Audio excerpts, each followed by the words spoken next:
Thank you. So this is iClub and so can you. I'm Christopher Lamberson, as I was introduced. Quick talk about who I am. I work 2 part-time information security jobs, and I also study at a Columbus, Georgia-based university. More importantly for this talk, I'm also president and founder of the university's collegiate information security club, Black Box Society. So what is this talk about? First is about why you should start an information security club, lessons learned from my struggles and successes, things I've seen work at other clubs, and I'll provide a brief information security club starter guide. I want to emphasize that this talk is not just for collegiate clubs, but I try to frame the advice and insights in such a way that they would be applicable to a more general group or a professional organization or a collegiate organization if you want to go that route. Real quick, when I refer to an information security club, in the most general sense, that is just a gathering of people who want to get together to do something information security related. The real goal here is that people will come here, hear this talk, or see it later on YouTube, take the knowledge learned, and start their own information security club. Alternatively, if clubs already exist in your hometown or city, hopefully this will inspire you to take a look around and become involved. Otherwise, you're already involved, in which case, keep being awesome. So, why start an information security club? Your reasons basically boil down to helping others or helping yourself. You can help others. In the old Final Fantasy games, the white mage was the healer. You will be supporting your group like the white mage would support the party. You can be the change you want to see in the world, in that if you want to see more people well-versed in the OWASP 10, your group can have a web app focus, and your audience could be professionals already working in the field. You can also attract newcomers to the field and get them started on the right foot. You can also take a stab at shrinking the InfoSec skill gap that currently exists. Alternatively, you can be helping yourself. One of the best ways to learn any subject or topic is by teaching it to others. Studies have shown this, so if you wanted to learn web app security, spin up a lab, read some books, but then go and do a tutorial or a workshop or a talk about web app security to help cement your knowledge and ensure that you know the subject matter. Also, you'll be growing your pool of contacts and connections, which you can call upon in the future when you're networking or trying to move into a new position. You can also group up for competitions, especially if your group has a competition focus, win some money, have a lot of fun maybe. A little background. I come from a smaller city, which when I started creating my information security club, had no vibrant information security scene that I could think of or see at the time. And I really think it's important that if you don't live in a big city, to still be involved and cultivate a community around you and improve yourself and the InfoSec community at large. So my club experiences, I actually founded 2 clubs, one that kind of morphed into the other. The first one was the Computer Security Special Interest Group, or CompSecSig, Black Box Society, or BBS. I've also checked out DEF CON Group DC 404 in Atlanta, and the Information Systems Security Association Columbus, Georgia chapter. I include what I've seen those groups do, the good things they do, to give this talk a more rounded presentation. So again, it is not just aimed at collegiate groups. So I started with a Computer Security Special Interest Group. We had some good successes. We grew the group from pretty much just me and a couple of friends to a mailing list of something like 32 to 36 people. We produced the university's first competitive capture the flag team that actually placed in a collegiate level competition that I am aware of. But it wasn't all great, and I picked up a lot of lessons learned from the experience. First of all, the organization was created as a special interest group under my university's Association for Computing Machinery, or ACM. My thought process was, well, now I don't have to deal with paperwork or any bureaucracy. I can just offload it to ACM. When in fact, I just added another level of bureaucracy that I would have to deal with when reserving rooms for meetings or trying to request funding. Also, since the organization had a very flat structure, all the workload kind of fell on my shoulders. There weren't other people with other responsibilities that could help me in a lot of things, which was a struggle which we would solve with the Black Box Society. So with the Black Box Society, we went to the university, we formed the organization as an official organization. We had a structure of officers, someone to handle reserving a room, someone to handle social media and websites that we run, someone to handle all the money.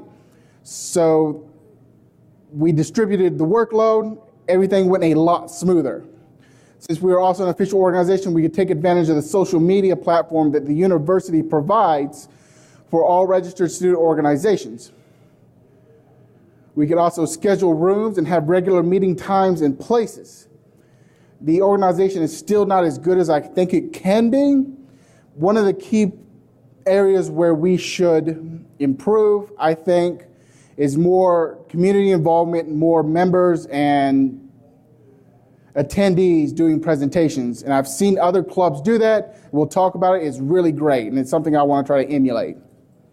And I think you should emulate in your information security club when you go home and found one.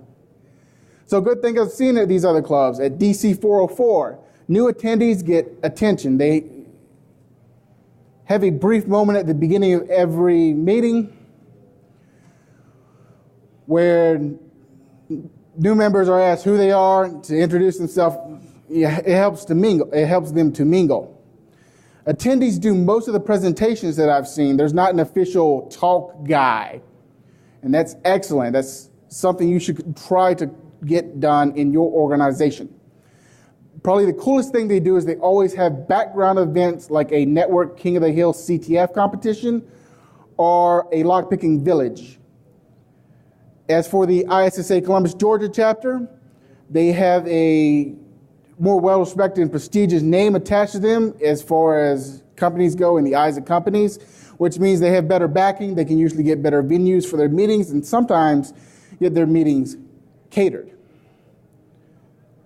So the overall takeaways from the real world experience I've had and the things I've seen from other clubs: distribute the workload, have a structure to take care of any budgeting you need to do. If you want to go on trips, you may want to consider membership dues, sponsorships, bake sales, the usual.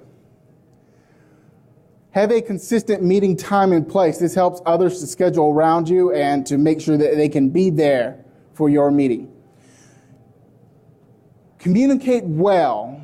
Have a well-known means of communication, whether it be a mailing list, an IRC channel, or social media such as like Meetup maybe. So, Information Security Club Starter Guide.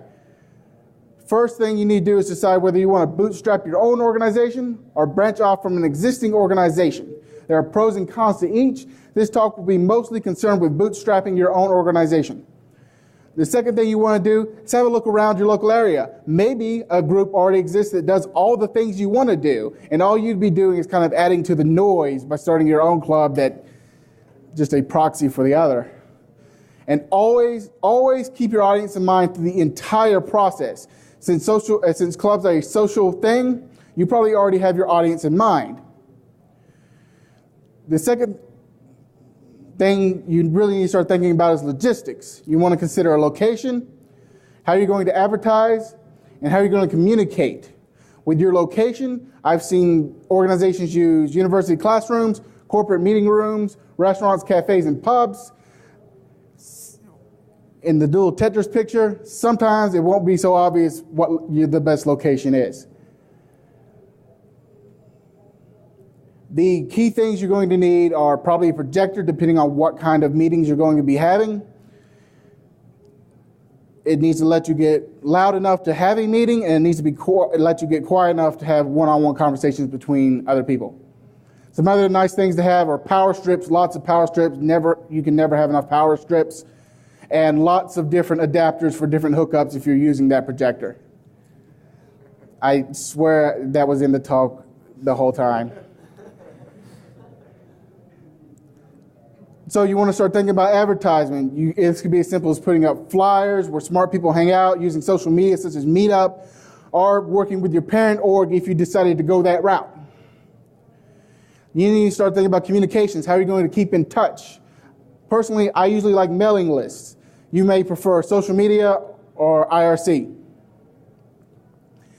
Once you have all your logistics figured out, once you have figured out where you're going to meet, when you're going to meet, and how it's going to go down, you need to start thinking about your first meeting. Go back to considering your audience, which you should be doing all the time. And for simplicity's sake, I've broken down audience into students, professionals in general. Secondly, you may want to pick an angle. This probably should change at least every other meeting to keep things fresh.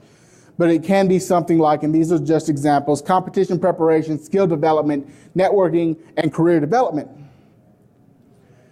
So let's say you have a club with a collegiate audience with a competition focus.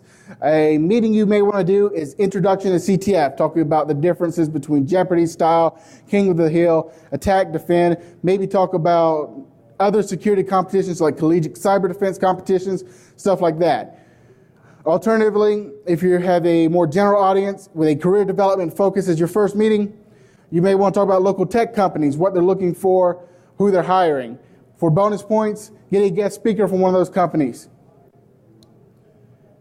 to come in and hear it straight from the horse's mouth. We talked about spinning off your own organization, or spinning off of an existing organization. There are way too many organizations that you can spin off of to go over during this talk. But for example, if you want to do a DEF CON group, they have an FAQ. If you want to do an ISSA chapter, they have a startup kit.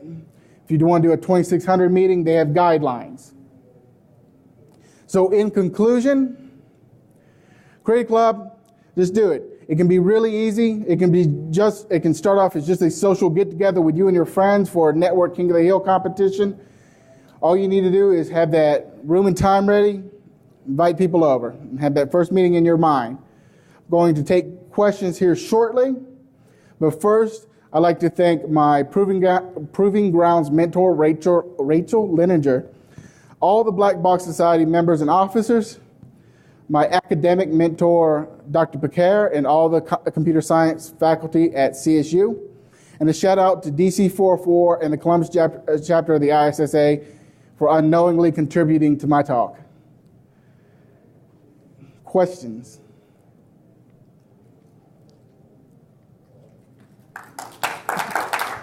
All right, thank you very much.